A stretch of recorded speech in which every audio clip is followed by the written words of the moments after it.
वंदे मातरम, वंदे मातरम, वंदे मातरम।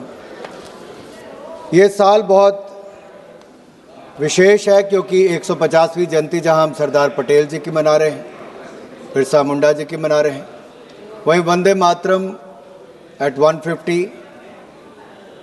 और मैं आभारी हूं माननीय स्पीकर महोदय का कि जिन्होंने इस पर चर्चा रखी। आभारी हूं अपने दल का और अपने नेता आदरणीय नरेंद्र मोदी जी का, जिन्होंने मुझे इस अवसर पर बोलने का मौका दिया। और सबसे प्रसन्नता की बात यह है कि वंदे मातरम पर चर्चा की शुरुआत भी किसी और ने नहीं, देश के यशस्वी प्रधानमंत्री नरेंद्र मोदी जी ने स्वयं की है। एक समय वो था जब शताब्दी वर्ष वंदे मातरम का था, उस समय आपातकाल लगाकर देश को अंधकार में डुबाने का काम और देश के संविधान को तार तार करने का काम उस समय की प्रधानमंत्री इंदिरा गांधी जी ने किया था। उस समय तो चर्चा भी नहीं हो पाई थी। आज स्वयं प्रधानमंत्री जी ने अपने भाषण में देश की जनता के सामने वंदे मातरम का इतिहास और इसके सांस्कृतिक महत्व को देश के सामने रखा है। मैं यही कहूँगा, एक तरह से आने वाली पीढ़ियों के लिए वो एक बहुत बड़ा डॉक्यूमेंट, एक प्रेरणादायक बनेगा, एक ऐसा दस्तावेज जिस पर 150 साल पुरानी जितनी हमारी घटनाएं घटी, कैसे वंदे मातरम ने देश को एकजुट करके रखा। और वंदे मातरम, माननीय सभापति जी, केवल एक गीत नहीं, ये महामंत्र है। और मैं तो आप सबके सामने कहना चाहता हूँ कि वंदे मातरम कोई धार्मिक गीत नहीं है, किसी व्यक्ति, दल या किसी राज्य का गीत नहीं। वंदे मातरम राष्ट्र की आत्मा का गीत है। वंदे मातरम भारत के गौरव का गीत है। वंदे मातरम भारत की आशाओं आकांक्षाओं का सुरमई गीत है। भारतीय संस्कृति और विरासत का प्रतीक है। वंदे मातरम सिर्फ गीत नहीं बल्कि राष्ट्रीय प्रेम की रीत है और इसलिए कांग्रेस इससे भयभीत है। और भयभीत तो इतनी है साहब कि जब इसकी चर्चा शुरू हुई, माननीय प्रधानमंत्री जी सदन में थे, तब भी जिस परिवार को दशकों तक इस देश में नेतृत्व करने का मौका मिला, उसके 2 सदस्य सदन में ही उपस्थित नहीं थे। इतना भय, या मैं तो कहूंगा पंडित नेहरू जी ने तो वंदे मातरम को छांट दिया था, काट दिया था, उसके बाद देश को बांट दिया था। उन्होंने 2 स्टैंजा तक सीमित कर दिया था। राहुल जी ने केवल 1 लाइन गाने के लिए मजबूर कर दिया था। आज जब चर्चा हुई तो दोनों गायब ही रह गए। लेकिन मैंने सुना है अभी गलियारों में चर्चा थी कि शायद पिछले 5 दिन से प्रियंका जी मेहनत कर रही हैं, याद कर रही हैं, आज पूरा वंदे मातरम, पूरा सभी स्टैंजा बगैर पढ़े यहां पर गाने वाली हैं। मैंने सुना, बाहर चर्चा चल रही थी ऐसी। अब उसका भी इंतजार रहेगा। जो इतने महापाप किए हैं, अब महापाप का प्रायश्चित करने का समय भी आ गया है। वंदे मातरम के जो हिस्से जो पंडित जवाहरलाल नेहरू जी के कहने से काटे गए थे, उन हिस्सों के बड़े किस्से हैं। राहुल जी होते तो जरूर सुनाते उनको। उन हिस्सों में मां दुर्गा की स्तुति थी, शक्ति की आराधना थी, और इन हिस्सों को हटाना भारत की आत्मा को चीरने जैसा था। माननीय सभापति जी, वंदे मातरम का संक्षिप्त इतिहास पर मैं कुछ कहना चाहूंगा। 7 नवंबर 1875 के दिन भारत माता के महान सपूत, संत, साधक, साहित्यकार बंकिम चंद्र चट्टोपाध्याय जी ने इसकी रचना की। और यह शुभ दिन कार्तिक शुक्ल नवमी था, अक्षय नवमी था। और शायद यही कारण भी है कि आज भी ये वंदे मातरम कोई कविता नहीं, भारत माता और इस महान भारत भूमि का एक समर्पित महामंत्र है और आगे आने वाले दशकों तक रहेगा। वंदे मातरम उतना ही पवित्र है जितनी वेद की ऋचाएं हैं। वंदे मातरम उतना ही पाक है जितनी कुरान की आयतें हैं। वंदे मातरम उतना ही होली है जितने बाइबल के वर्स हैं। वंदे मातरम बंकिम चंद्र चटर्जी के कालजयी उपन्यास आनंद मठ का एक अभिन्न अंग है, एक भाग है। आनंद मठ केवल एक उपन्यास नहीं बल्कि एक ऐतिहासिक चेतना का दस्तावेज है। अनडिवाइडेड बंगाल की लड़ाई लड़ने वाले ऐसे जो लोग जो ईस्ट इंडिया कंपनी और स्थानीय सामंती नवाबों के अत्याचारों और शोषणों के खिलाफ लड़ते थे, उन महान सेनानियों के संघर्ष का महामंत्र था वंदे मातरम। वंदे मातरम आज भी उतनी ऊर्जा का संचार करता है। फिर भी जिन लोगों के दिमागों के दरवाजे बंद हैं, अपनी बुद्धि और विवेक पर जिन्होंने कट्टरपंथ का ताला लगा रखा है और जिन्होंने कट्टरपंथ का ताला लगा रखा है, उनके लिए उन्हीं की भाषा में मैं कुछ कहना चाहता हूं, जो एक अनाम कवि ने लिखा है। 4 लाइन साझा आपसे करता हूं कि वंदे मातरम है क्या। कौम के खादिम की है जागीर, वंदे मातरम। मुल्क के वास्ते है आखिर, वंदे मातरम। मुल्क के वास्ते अक्सीर, वंदे मातरम। जुल्म से गर कर दिया खामोश मुझको देखना, जुल्म से गर कर दिया खामोश मुझको देखना, बोल उठेगी मेरी तस्वीर, वंदे मातरम, वंदे मातरम। अध्यक्ष महोदय एक बहुत बड़े बंगाली साहित्यकार, इस्लामिक स्कॉलर हुए, रियाजुल करीम, उन्होंने एक किताब लिखी थी, एक लेख लिखा था, इस्लाम और वंदे मातरम। मैं इस्लाम इसलिए कह रहा हूं कि मुझसे पहले के कांग्रेस, डीएमके और अन्य वक्ताओं ने कहा कि मुस्लिम इसके विरोधी थे। नहीं साहब, मैं इसकी सच्चाई पर आपके प्रकाश डालना चाहता हूं। उन्होंने वंदे मातरम के समर्थन में एक लेख लिखा, इस्लाम और वंदे मातरम। रियाजुल करीम ने लिखा कि साजिश के तहत वंदे मातरम का विरोध शुरू करवाया गया ताकि मुसलमानों को स्वतंत्रता संग्राम के आंदोलन से धीरे धीरे हटा दिया जाए। रियाजुल करीम ने लिखा कि वंदे मातरम वह गीत है जो गीत गूंगों को जबान दे दे, जो कमजोर दिल के थे उनको साहस दे दे, जो सन्यासी विद्रोही हो या भारत का स्वतंत्रता संग्राम या फिर देश के लिए सीमाओं पर लड़ने वाले जवान हो, वंदे मातरम के उद्घोष से ऐसा जोश पैदा होता हो कि मुर्दों में भी जान फूंक दे, मुर्दों में भी जान फूंक दे।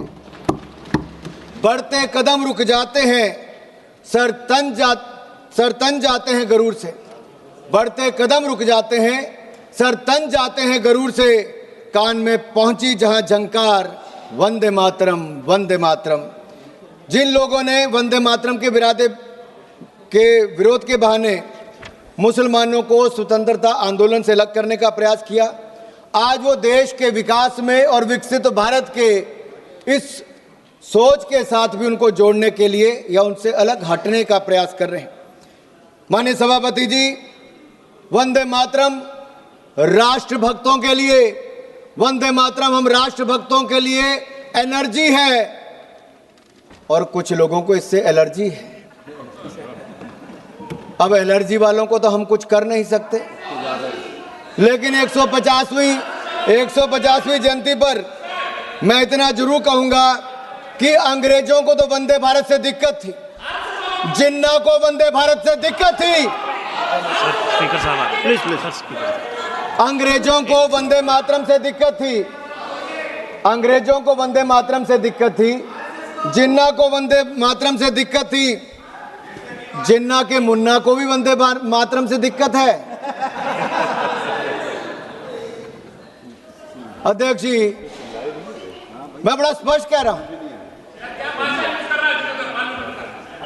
इसमें आपको क्या सर, माणिकम टैगोर जी को क्यों ऐसा लगता है?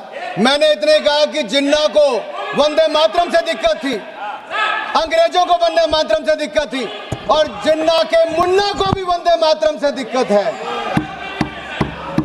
जिनमें वंदे मातरम सुनकर ऊर्जा का संचार नहीं होता, जिनमें वंदे मातरम सुनकर ऊर्जा का संचार नहीं होता, या तो वो कांग्रेसी हैं, कम्युनिस्ट हैं या लीगी सोच के समर्थक हैं।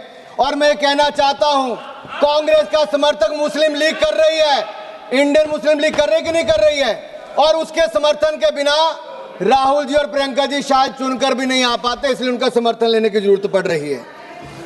माननीय अध्यक्ष जी, जिनको वंदे मातरम से दिक्कत है, मैं उनका इतना ही कहूंगा कि Vande Mataram is the most sacred mantra of our freedom. It is the war cry of our independence that no force on earth can silence. It is the lifeblood of our national strength and spirit. Vande Mataram is uncompromising, unsilenced and unshaken. these twin words, Vande Mataram, has no beginning, no end. They are eternal and immortal. अध्यक्ष महोदय, वंदे मातरम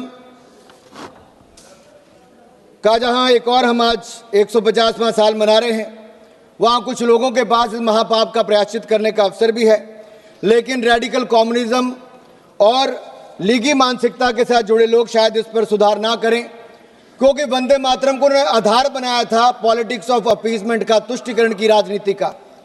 उस समय vote bank की राजनीति उनको भविष्य में भी दिख रही थी और आज भी दिखती है। इसलिए बांटो और राज करो की नीति तो अंग्रेजों की थी, लेकिन इनकी नीति काटो, छांटो, विवाद खड़ा करो और फिर जड़ से ही खत्म कर दो। इन्होंने वंदे मातरम के साथ भी वैसा किया और देश के भी दो टुकड़े करने का काम नेहरू जी की सोच के कारण उस समय हुआ था। ये कहते हैं, सोनिया जी ने एक बार कहा कि नेहरू जी को बदनाम करने का काम करते हैं। मैं बड़ी गंभीरता से कहता हूं सर, हम लोग जवाहरलाल नेहरू जी को बदनाम नहीं कर रहे, मैं तो देश के सामने सच रख रहा हूं।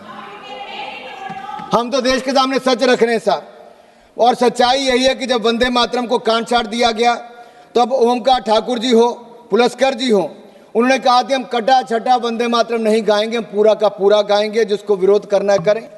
केवल 2 स्टंजों तक इन्होंने सीमित कर दिया, टुकड़ों में देश को बांट दिया। उस समय जिन्ना को खुश करने का काम किया, आज जिन्ना के मुन्ना को खुश करने का काम कर रहे हैं।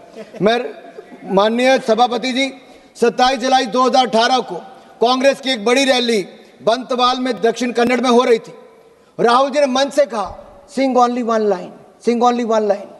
अरे राहुल जी ने 2 स्टंजे तक कर दिया, नेहरू जी ने 2 स्टंजे तक कर दिया, राहुल जी 1 लाइन तक सीमित कर रहे हैं। और यही नहीं, मुझे नहीं पता सर कि आखिरकार ये इतना विरोध इसका क्यों करते हैं और इसका मूल कारण क्या है सर। ये लोग जब अपनी सत्ता में भी वंदे मातरम पर माननीय सभापति जी, माननीय अध्यक्ष जी, वंदे मातरम एक समय मैं सिर्फ सच्चाई मंच पे ला रहा हूं। यूपीए की सरकार 2006 में थी, उस समय कहा गया कि सभी शैक्षणिक संस्थानों में वंदे मातरम गाया जाएगा, लेकिन कहीं ना कहीं कट्टरवादियों ने, जिन्नावादी सोच वालों ने इतना दबाव बनाया कि उस समय की चेयरपर्सन, यूपीए चेयरपर्सन ने कहा कि नहीं, इसको आप अनिवार्य मत करिए, इसको स्वैच्छिक कर दीजिए। मेरा सवाल यह है, क्या वंदे मातरम अनिच्छा या इच्छा का विषय हो सकता है? वंदे मातरम गीत इच्छा या अनिच्छा का विषय नहीं हो सकता। वंदे मातरम तो हमें मातृभूमि के सामने सर झुकाने से, भारत माता को नमन करने से किसी की धार्मिक भावना को कोई आहत नहीं होती है सर। अध्यक्ष महोदय, जो लोग अमेरिकन डेमोक्रेसी की बात करते हैं और सेक्युलरिज्म की बात करते हैं, मैं इतना ही कह देना चाहता हूँ, यूनाइटेड स्टेट्स में प्लेज ऑफ एलिजियंस में जिसका एक फ्रेज है, वन नेशन अंडर गॉड, ये अमेरिका के स्कूलों में बच्चों को रोज इस पाठ को पढ़ाते हैं, लेकिन हमारे यहाँ पर वंदे मातरम गाने पर विरोध करते हैं।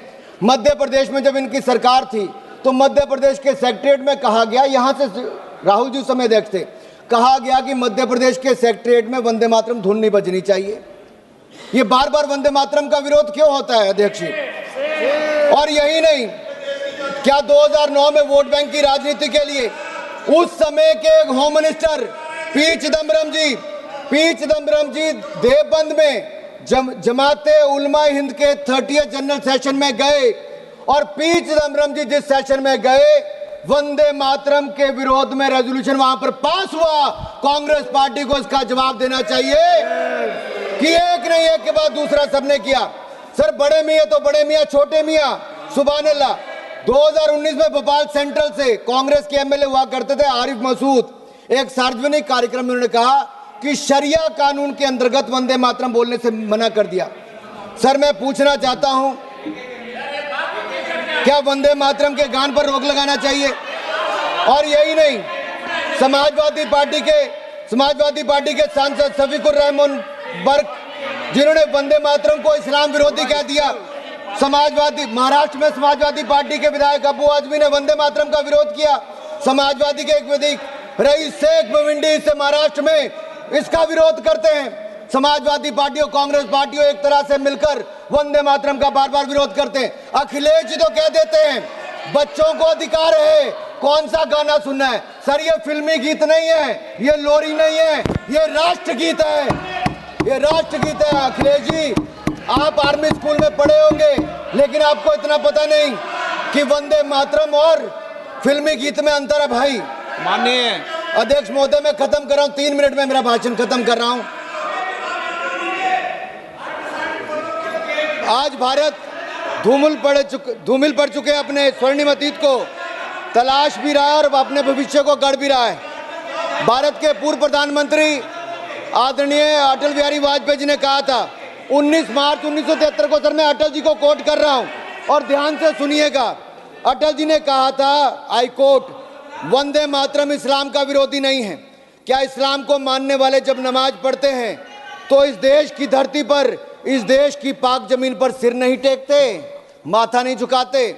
ऐसे मुद्दों पर किसी को भी असहमत होने की इजाजत नहीं दी जा सकती। कल वो कहेंगे कि तिरंगा झंडा है, मगर हम तिरंगे के आगे झुकेंगे नहीं, क्योंकि हम अल्लाह के आगे झुकते हैं, तिरंगे के आगे झुकेंगे नहीं।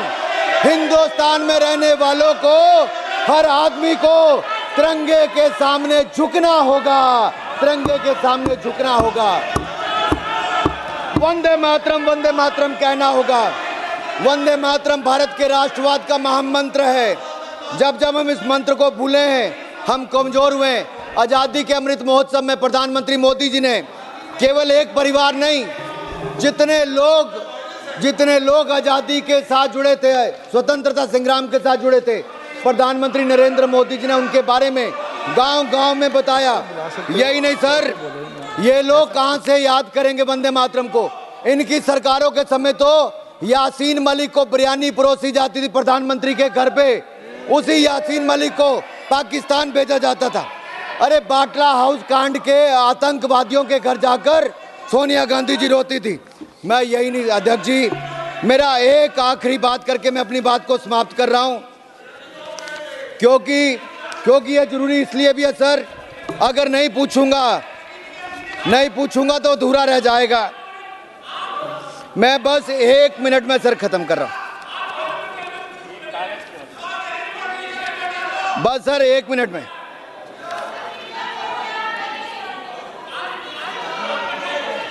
नहीं ये लोग बहुत हल्ला कर रहे हैं सर।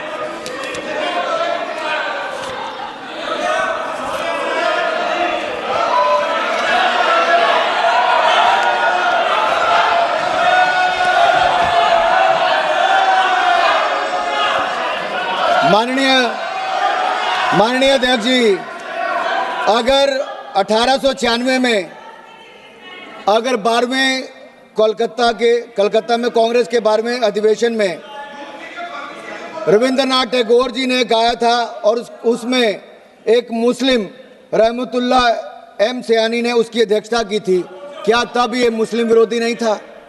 1905 में बंगाल के बारिसाल में चित्तरंजन गुहा जी ने वंदे मातरम के लिए अपना खून बहाया। 1907 में वंदे मातरम गाते गाते सुशील चंद्र सेन ने कोड़े की सजा झेली। 1908 में खुदीराम बोस ने वंदे मातरम गाते फांसी चढ़ ली। 1909 में मदनलाल ढींगरा ने वंदे मातरम बोल लंदन में फांसी से जूझ गए। 1927 में राम प्रसाद बिस्मिल ने वंदे मातरम बोलकर फांसी चढ़ गए। 1971 में कलकत्ता में जब दिनेश चंद्र गुप्त वंदे मातरम का उद्घोष किया तो पूरी जेल में सलाखे हिलाते हुए सर जब फांसी की सजा हुई सबने वंदे मातरम कहा। देश को आजादी भी दिलाई, जितनी लाठियां चली उससे ज्यादा दुगनी आवाज वंदे मातरम के जय घोष से हुई। आज 150वीं जयंती पर इस सदन से भी वो आवाज गूंजनी चाहिए। मैं कहता हूं वंदे मातरम, वंदे वंदे वंदे वंदे वंदे। सर यही हमें कहना है, हमें इसको सर मेरा इतना ही कहना है कि ये बार बार मानिकम जी कितना विरोध वंदे मातरम का करोगे? मानिकम जी कितना विरोध वंदे मातरम का करोगे? अध्यक्ष महोदय एक सवाल पूछ के मैं अपनी बात खत्म, आखिरी सवाल है, आखिर वो कौन सी मानसिकता है जिस एक शब्द, जिस कविता ने राष्ट्रवाद का ज्वार पैदा कर दिया अंग्रेजों से लड़ने के लिए, आज चंद लोग उसका विरोध करते हैं। जिस वंदे मातरम पर हजारों स्वतंत्रता सेनानियों ने देश के लिए अपने जान न्यौछावर कर दी, आज उससे दिक्कत है। जिस वंदे मातरम की धुन विश्व कवि रविंद्रनाथ टैगोर ने दी, उससे दिक्कत है। जिस वंदे मातरम को गाया लता दीदी ने उससे दिक्कत है, ए.आर. रहमान ने जिसको माँ तुझे सलाम में जगह दी उससे दिक्कत है, जिस वंदे मातरम चंद्रशेखर आजाद, सरदार भगत सिंह, मदन लाल ढींगरा, वीर सावरकर, राम प्रसाद बिस्मिल जैसे क्रांतिकारियों का अभिवादन था उससे दिक्कत है, जिस वंदे मातरम का नारा लगने की वजह से हेडगेवार जी को स्कूल से निकाला गया उससे दिक्कत है, जिस वंदे मातरम के समर्थन में लेख छपने के कारण लोकमान्य बाल गंगाधर तिलक को देश निकाल मिला उससे दिक्कत है, जिस वंदे मातरम को राष्ट्रगीत का सम्मान प्राप्त हुआ उससे दिक्कत है। आपको दिक्कत किससे है?